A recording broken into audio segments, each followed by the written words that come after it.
a couple of things. Number one, our secret sauce isn't something that I can just tell you and then you're going to go and do and be able to do. We have unbelievable white glove customer service. Our folks show up and they're professional, and our tech bench is 5 times deeper than other people per capita. So if you want to go and try that out and play in the same pool with me, God bless you.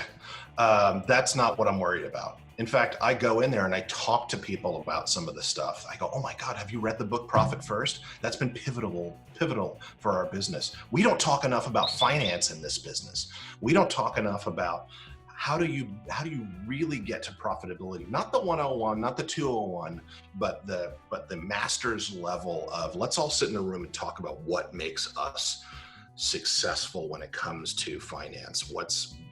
How are you finding your CFO? How are you managing your money?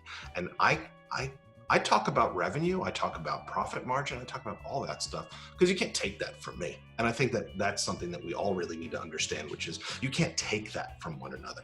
You have to wake up every day and be your team. That doesn't just change because you have new information. So I share stuff, I go in and I meet with folks and I talk to people, and I had an experience 8 years ago where I went to TED. And TED does TED Talks, and they have TED for the people like Bill Gates, and then they have a simulcast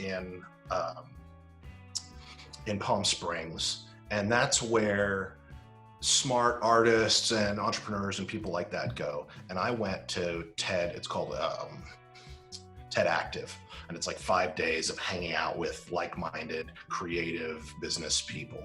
And I walked in there and immediately I'm like, oh my God, I did find my people. This is great. And I was just so like guard down, no ego, no nothing.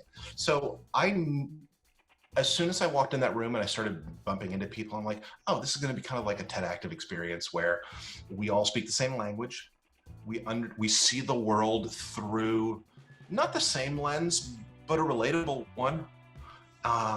And that helped a lot, where I would sit down at the table, and I'm an introvert more than I'm an extrovert, but I would sit at the table and I'm like, hey guys, I'm Lionel, can I join you? Anyway, here's some stuff. I'm going to go ahead and open my brain pan and I'm just going to talk about it, and I have no ego about it. And I think that was beautiful.